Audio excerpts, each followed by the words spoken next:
player squad. So names are Saim Ayub, Sahibzada Farhan, Fakhr Zaman. Okay, Saim Ayub, Sahibzada Farhan, Fakhr Zaman, Salman Ali Aga, captain है, Hasan Nawaz, Mohammad Haris, Hussain Talat, Mohammad Nawaz, Faheem Ashraf, Shaheen Shah Afridi, Haris Rauf, Salman Mirza, Hasan Ali, Sufiyan Muqeem, Abrar Ahmed, Khushdil Shah and Mohammad Wasim junior. Thank you. सारे जी question answer session हम लोग start करेंगे please. Hello, my question for Mike Hassan. We lost the T20 series against Bangladesh and ODI series from West Indies.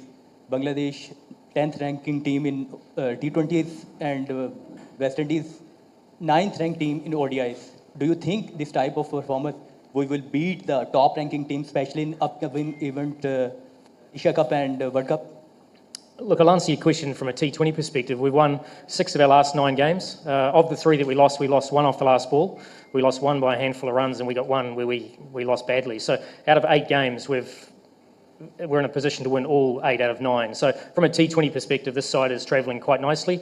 The ODI is a different question, and that'll be answered at a different time. But from a T20 perspective, the side's travelling well. We've also been able to provide some different opportunities for different players during those tours. And that's the only way we're going to create depth. So the likes of Salman Mirza has been added to the squad because of his performance in Bangladesh. Whereas if we continued to play the same team all the time, we wouldn't be able to create depth. So, it's always a fine line in terms of trying to win every single game and also making sure that you peak for pinnacle events like the Asia Cup, and that's certainly what we're looking to do. Request आपसे ये कि सिर्फ इस series Asia cup और उसके questions करिएगा, बाकी जो है वो बाद में हम करेंगे. From Crickwick, coach, recently we lost ODI series against West Indies, but if we look at the Champions Trophy performance, so we can't see any kind of difference in performance, especially in batting approach, bowling performance, and as well as ODI template, as we have got a template in the T20I since you came here, and we have seen a lot of changes in the T20 team, and now we are consistent. Yes, I mean, and that's what the focus here is, T20. Obviously, we have a tri-series and an Asia Cup to win for Pakistan, so our focus is very much on that. I've been here for 9 games.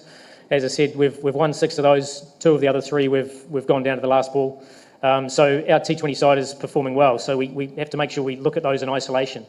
And that side is building depth. And for us to compete at this level, then obviously we have to create some depth. And I'm certainly pleased that we had options when we had our discussions. Aqib, मेरा आपसे question है, हमेशा जब भी team announcement होती है 2 players का नाम लिया जाता है, स्पेकुलेट करना शुरू कर दिया जाता है कि वो होंगे या नहीं होंगे. अब सिलेक्शन कमेटी और टीम मैनेजमेंट क्लियर है फ्यूचर के लिए 2026 के वर्ल्ड कप को ज़हन में रख के कि अब हमने इसी न्यूक्लियस के साथ आगे चल रहे हैं? देखिए, जो पिछली 3 सीरीज़ हुई हैं उसके अंदर जो प्लेयर्स खेल रहे हैं उनकी ज़्यादातर उन्हीं की कंटिन्यूटी है.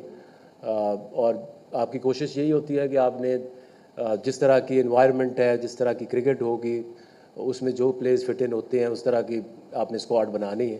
सो आई थिंक ये वो 3 सीरीज़ से ऑलमोस्ट सिमिलर ग्रुप है जो खेल रहा है. और वेरी होपफुल कि जिस तरह से प्रोग्रेस कर रहे हैं प्लेयर्स, हसन नवाज़ की जिस तरह परफॉर्मेंस आई है, इस तरह से Saim is very talented, Fakhar है, साहबज़ादा ने आउटस्टैंडिंग परफॉर्मेंस दे के हर स्टेज के ऊपर अपने आप को साबित किया है कि वो एक अच्छी प्रोडक्ट है T20 के हवाले से.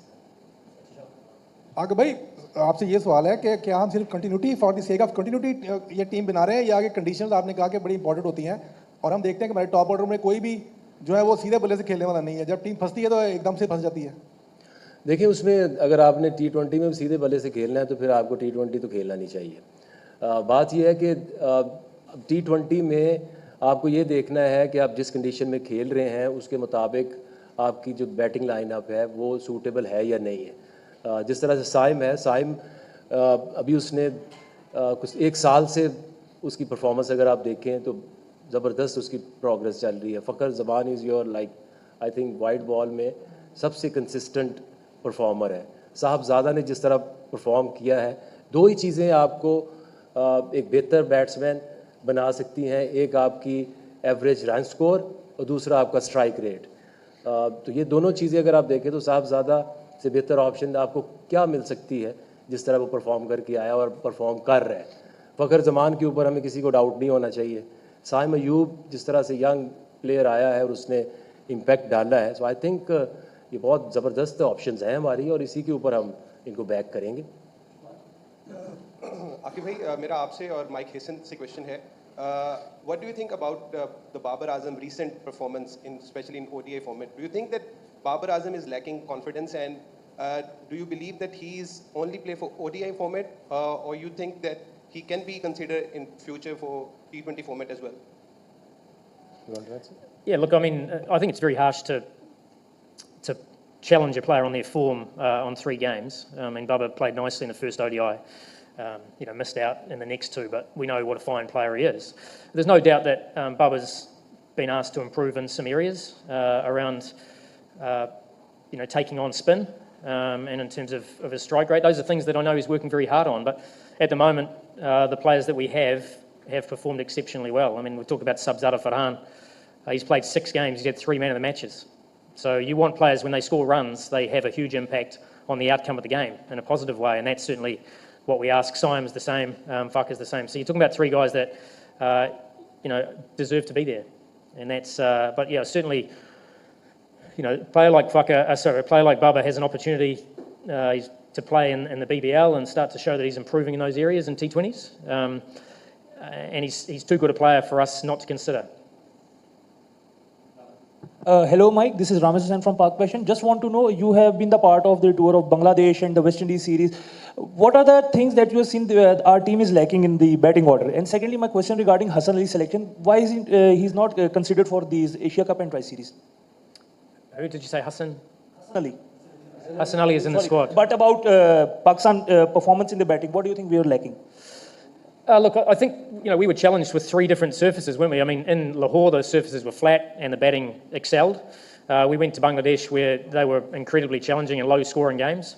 But I thought the way that we got ourselves out of trouble in a couple of games, having lost early wickets, sort of showed that the ability to have depth helped us in those low-scoring games. But our top order sets the game up, and we know all the games that we won. Our top order performed really well. I guess the 3rd game of the West Indies series, our openers put on 140. Sabzada and Saim Ayub. So we need more of that. But we need it at a run rate that gets us well ahead of the game, and that's certainly what happened in that game. So look, I mean, T20 is all about setting the game up and being ahead of the game all the time in case you get yourself out. And from a batting point of view, I think we've got a line-up that can continue to do that. मेरा question आपसे है कि past में हमेशा बाबर आजम और Mohammad Rizwan automatic choice रहे हैं Pakistan team के लिए, लेकिन एशिया कप में उनको सेलेक्ट नहीं किया गया। क्या वेस्ट इंडीज़ की जो परफॉर्मेंस थी उनके तो वो इतनी बेहतर नहीं थी? क्या उसको मद्देनज़र रखते हुए एशिया कप में उनको सेलेक्ट नहीं किया गया, या पहले से वो प्लान्स आपके बाहर हो चुके हैं? देखिए, अभी लास्ट वो जो खेले हैं वो तो ODI मैचेस खेले हैं। उससे पहले जो 3 सीरीज़ हुई हैं वेस्ट इंडीज़ की, बांग्लादेश होम एंड अवे, तो उसमें भी आपके जो ओपनर्स थे वो आपके साइम था, फ़खर था, साहबज़ादा था। सो आई थिंक कि कोई ऐसी तो नहीं है कि 1-2 मैचेस की परफॉर्मेंस पे किसी को आप इग्नोर कर दें या किसी को कंसीडर कर लें। और ये आई नो कि ये चीज़ें काफ़ी लोगों में, मीडिया में भी चलती हैं। आप एज प्लेयर आपके डिफरेंट टाइम्स के ऊपर डिफरेंट चैलेंजेस आते हैं। एवरीवन जो भी खेलना चाह रहा है, कर रहा है, उसके लिए अपॉर्चुनिटी है। 2 चीज़ें जो T20 में हाईलाइट मैंने पहले भी की है, आपकी रन्स की जो एबिलिटी है, उसका strike rate according to the environment जो आपको दिया जाता है जिस फेज़ में खेलते हैं, दैट इज़ इम्पॉर्टेंट। अच्छा, आगे भाई, हम बहुत एक लाइन में कह सकते हैं कि रिजवान और बाबर अब T20 सिलेक्शन में इतने आप कंसीडर नहीं करेंगे और सिर्फ नए टैलेंट को मौका देंगे? ये नहीं कह सकते कि हम उनको बिल्कुल जो है वो राइट ऑफ कर रहे हैं। इस वक्त हमारे पास जो चॉइसेस हैं वो इस तरह की हैं कि आप जैसे एक प्लेयर है वो किस तरह से डेवलप होता है। साहबज़ादा की आप मिसाल मैंने पहले दी है, साइम की दी है, फ़खर की दी है।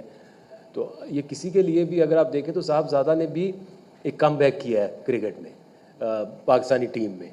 तो इसी तरह से साइम भी शुरू में भी खेला था T20, फिर इतनी अच्छी परफॉर्मेंस नहीं आई, फिर उसने इम्पैक्ट डाला। तो किसी प्लेयर के लिए कोई भी इंसान जो है वो ये फुल स्टॉप तो नहीं लगा सकता है ना। अपॉर्चुनिटीज़ देयर, अभी उनके बिग बैश में कॉन्ट्रैक्ट हो रहे हैं और लीग्स में हो रहे हैं, PSL इज़ देयर। जो प्लेयर परफॉर्म करेगा वही खेलेगा और उसी को खेलना चाहिए। आके भाई मेरा क्वेश्चन ये है कि पाकिस्तान के जो शाहीन्स का स्क्वाड गया हुआ है, मुख्तलिफ दौरे कर रहे हैं, उनमें से किसी को कंसीडर नहीं किया गया? यासिर खान है, ख्वाजा नाफे हैं, और उसके अलावा एक खिलाड़ी अचानक से पाकिस्तानी टीम में आते हैं, मेगा इवेंट्स खेलते हैं, उस्मान खान, अब वो शाहीन्स में भी नहीं है, टीम का भी हिस्सा नहीं है, उनके हवाले से क्या प्लान? देखिए, वो अभी हमारे जो टॉप प्लेयर्स का हमारा कैंप था, 1.5-2 महीने NCA में रहे हैं। अभी आपने देखना ये है कि जैसे शाहीन की आपने बात की, कोई शाहीन के जो प्लेयर्स हैं वहाँ से कोई नहीं आया। So I think Mohammad Wasim junior, उनको वहाँ भेजा, is getting fit, bowling well, तो उनको शामिल किया है। आपने देखना है कि आपके पास कितनी स्लॉट्स हैं। अगर आपके पास साइम है, फ़खर है, साहबज़ादा है, तो फिर आप ज़बरदस्ती आप 17 ही प्लेयर लेके जाएंगे, आप 20 तो लेके नहीं जा सकते। तो जहाँ अपॉर्चुनिटी होगी, और अच्छी चीज़ ये है कि हमारे पास चॉइसेस बेहतर आ रही हैं, यासिर है, नईम है, नाफे है, तो आपके पास चॉइसेस होना इट्स अ गुड साइन। तो ये नहीं है कि आप 17 प्लेयर ही लेके जाएंगे ना, सारे तो नहीं ले जाएंगे। भाई बहुत ज़्यादा ऑलराउंडर्स पर रिलाई किया जा रहा है। पहले जब आप क्रिकेट खेलते थे तो स्पेशलिस्ट का दौर होता था और स्पेशलिस्ट परफॉर्म भी करते थे। ऑलराउंडर इतने टीम में डाल दिए जाते हैं कि उनको यही समझ नहीं आती कि उसने बॉलिंग करनी है या बैटिंग करनी है। हालांकि पाकिस्तान क्रिकेट बोर्ड सबको मौका दे रहा है। ये लैग कहाँ कर रहे हैं कि हमारी टीम बन नहीं पा रही है, प्लेयर तो सभी आ रहे पीछे, रहा तो कोई नहीं गया जिसको नहीं खिलाया। तो अब प्लेयर्स को ही परफॉर्म करना है। आप समझते हैं कि प्लेयर्स को भी कुछ करके दिखाना पड़ेगा, कितना ट्रस्ट करेंगे? और ये ऑलराउंडर वाले जो जवाब है वो भी आपने देना। देखिए, दो चीज़ों को हम ना मिक्स कर लेते हैं। अभी जो सारी आपकी ज़्यादातर थॉट्स हैं वो ODI को लेके ज़्यादा हैं। T20 के लिए चीज़ें काफ़ी बेहतर हैं। इवेंचुअली अगर आप देखें तो एक सेलेक्टर्स हैं, फिर आपकी एक मैनेजमेंट है, उसमें हेड कोच है, कोचेस हैं। आप उनके लिए क्या कर सकते हैं? उनको उनकी परफॉर्मेंस करें, उनको सेलेक्ट कर सकते हैं, उनके लिए एक इन्वायरमेंट ऐसा बना सकते हैं जिसमें अच्छा वो ट्रेंड हो। End of the day perform तो प्लेयर नहीं करना है। और दूसरा जो ऑलराउंडर्स की बात कर रहे हैं, आपने कहा आपके दौर में तो हमने we never play T20 cricket, this is a new format. तो आई थिंक T20 स्क्वाड अगर मेरे से पूछे तो ये 17 के जो स्क्वाड है, आई एम वेरी होपफुल, और इसमें टैलेंट भी है, चॉइसेस भी हैं, और हम आगे भाई सारी सबकी नज़रें जो है ना वो 14 सितंबर को एक मैच होने जा रहा है हाई वोल्टेज। क्या आप समझते हैं कि ये जो 6 मुल्की सीरीज़ है ये गेयर अप होगी और 14 सितंबर का मार्का हक के बाद ये टीम जो है इस पोजीशन में है कि हम इंडिया को वहाँ पर धूल चटा दें? बिल्कुल है, क्योंकि हम चाहें या ना चाहें, इंडिया पाकिस्तान का मैच जो है वो दुनिया का क्रिकेट में सबसे बड़ा मैच है। और ये हर प्लेयर को भी एहसास होता है, हर इंसान को एहसास होता है जो इन्वॉल्व होता है। सो आई थिंक ये जो 17 स्क्वाड है, इसके अंदर इतनी एबिलिटी है कि ये किसी भी टीम को हरा सकते हैं। And I am very hopeful, और चीज़ें चेंज होती रहती हैं। यू विल सी कि इस दफ़ा आप भी तैयारी पकड़ें, हम भी पकड़ते हैं, प्लेयर भी रेडी हैं, और सबको एहसास है कि ये कितना बड़ा मैच है और किस तरह के आजकल इन हालात चल रहे हैं। तो ये भी नहीं है कि उनके ऊपर कोई ज़्यादा प्रेशर डालने की भी ज़रूरत नहीं है, but I am very hopeful. अस्सलाम वालेकुम आकिब भाई। आकिब भाई, आपने कहा कि जो परफॉर्म करेगा वही खेलेगा, लेकिन अगर हालिया performance Mohammad Haris wicket keeper की देख लें तो इतनी अच्छी नज़र नहीं आ रही। वो विकेट कीपिंग में भी कैचेस ड्रॉप कर रहे हैं, बैटिंग में भी उस तरह परफॉर्म नहीं कर पा रहे। हम बैक हैंड पे दूसरा विकेट कीपर क्यों नहीं तैयार कर ले? जब सरफराज थे वही खेल रहे थे, बैक हैंड में नज़र नहीं आ रहा था, रिजवान थे वही नज़र आ रहे थे, अब हारिस हैं वही नज़र आ रहे हैं, बैक हैंड पे दूसरा विकेट कीपर नज़र नहीं आ रहा हमें। नहीं, तो उसमें बैक एंड पे भी शाइन्स में हम कीपर्स को अब तैयार कर रहे हैं। लेकिन आप जो होता है ना, आपकी जो हारिस की हम कहते हैं परफॉर्मेंस इतनी अच्छी नहीं है, बट ये जो आप 3 सीरीज़ हुई हैं उसके अंदर अगर आप उसके नंबर्स को गौर से देखें तो उसका 171 का स्ट्राइक रेट है, और उसकी जो एवरेज बनती है वो 29 पॉइंट समथिंग बनती है। तो एक किसी भी जो ऑलराउंडर ही उसको कहते हैं ना, कीपर बैट्समैन, तो अगर आपको वो 171 का स्ट्राइक रेट दे रहा है फ्रॉम लास्ट 3 सीरीज़ और 29-30 की उसकी एवरेज है पर इनिंग स्कोर की, तो और हम उससे क्या एक्सपेक्ट करें? I think he has done really well. आखिर बात आपकी गुफ्तगू से ये महसूस हो रहा है कि जैसे रिजवान और बाबर आइंदा T20 टीम में नहीं है। अच्छा, ये तो हकीकत है कि बाबर और रिजवान बड़े खिलाड़ी रहे हैं, थे, आजकल उन पर डाउनफॉल आया। जिस तरीके से वो आउट हुए हैं वेस्ट इंडीज़ के खिलाफ रिजवान, वो ऐसा लग रहा है कि जैसे वो डिस्टर्ब हैं। तो आप एज ए बड़ा स्पोर्ट्समैन, एज ए सिलेक्टर, क्या आपने उनको बुलाकर एतमाद दिया है कि भाई अब आप ऐसे करेंगे कि ज़रा आप पे डाउनफॉल आया हुआ तो आप डोमेस्टिक क्रिकेट खेलेंगे, थोड़ा रेस्ट कर लें, आप हमारे लिए असासा हैं? देखिए, मैं तो पहली बात पे एग्री नहीं करता कि जी मेरी बातों से आपको लग रहा है कि रिजवान और बाबर कभी T20 नहीं खेलेंगे। आप भी यहाँ, मैं भी इधर हूँ। अगर वो जिस तरह से बाकी प्लेयर्स परफॉर्म कर रहे हैं उस तरह के करेंगे तो वो डेफिनेटली खेलेंगे। और दूसरी ये कि अभी भी आप देखें तो बाबर NCA के अंदर तब से प्रैक्टिस करता है। वो जो कैंप लगे थे उसमें भी माइक ने अरेंज किए थे कैंप्स, उसमें बाबर भी था, रिजवान भी था, उनके साथ डिस्कशन भी होती रही हैं। एक चीज़ उनको गाइडलाइंस भी है कि आपने इस तरह से कुछ चीज़ें हैं उनको आप इस तरह से बेहतर करें। तो कोई ऐसी प्रॉब्लम नहीं है किसी को। एट टाइम्स आपकी ऑप्शन अच्छी आपको मिल जाती हैं। मैं कह रहा हूँ कि साहब ज़्यादा हमारे पास नहीं था 6 महीने पहले जो अभी उसने परफॉर्म किया और आके जिस तरह परफॉर्मेंस दे रहे हैं। Hi coach, my question is from you. In coming series, in tri-series and Asia Cup, we are going to face one of the best spinning sides, and that too on slow pitches. So do you think we are ready to face them, and that would be a very good opportunity for our players to prepare for the T20 World Cup? Yes, it will. And the fact we're playing in Sharjah, which will be the most challenging conditions for facing spin. So look, we're aware of that, and that's why your middle order is so critical. That not only can they rotate against spin, but they also can apply pressure, and that's going to be a big challenge. Afghanistan, semi-finalists in the World Cup.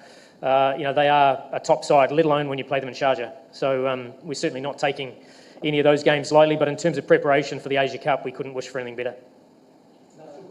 अच्छा hello अच्छा आकिब भाई, मेरा सवाल आपसे ये है कि ये जो टीम सेलेक्ट हुई है, क्या ये कप्तान से मुशावरत की गई है इसमें? और दूसरा आप ये बताइए कि जब टीम हारती है तो सिलेक्शन के ऊपर तनकीद शुरू हो जाती है। कहा जाता है कि देखें जी, बाबर आजम और मोहम्मद रिजवान को मौका नहीं दिया गया, इसलिए ये रिजल्ट है।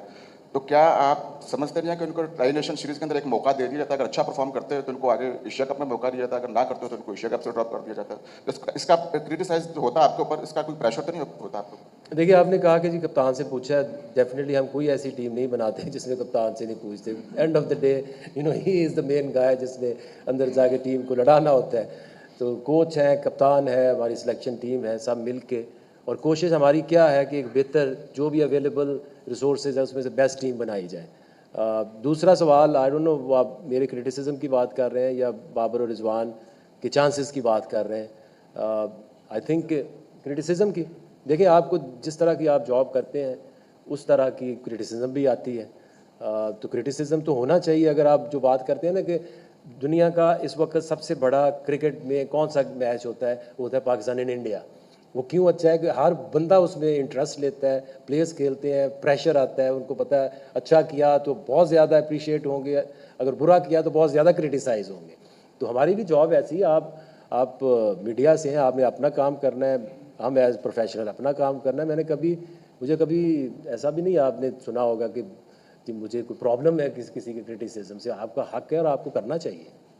Coach, everyone is talking about betting that we are struggling in the top order, and no doubt it's a reality, but we have seen some horrible performance in the death overs, especially in the past series. What was your planning in the past series to the Pacers? And either Rizwan miscalculated the overs because there was some criticism that Rizwan hadn't completed the full quota of some other spinners. Oh, look, once again, I'll talk about T20 because that's what we're here for. I mean, in terms of the death overs in T20, we closed out the 2 matches against the West Indies when we were under pressure at the death. So Harris Ralph bowled an outstanding over. Hassan Ali came back nicely. Shaheen in the first game that we won bowled beautifully at the death. So, we're creating some skills there. And when we get put under pressure in ODIs, it's obviously over a longer period of time, and that's something that we need to work at. But in terms of T20s, the players that I've just discussed, Salman Mirza is probably one of the best death bowlers that we have. His ability to go over and around the wicket and bowl wide of the stumps, wide hole, is a great skill to have. And Mohammad Wasim Jr., especially if his reverse swing in Dubai, is probably the best death bowler in Pakistan. So, we've created some depth, and we've also created some options within that squad. Thank you very much.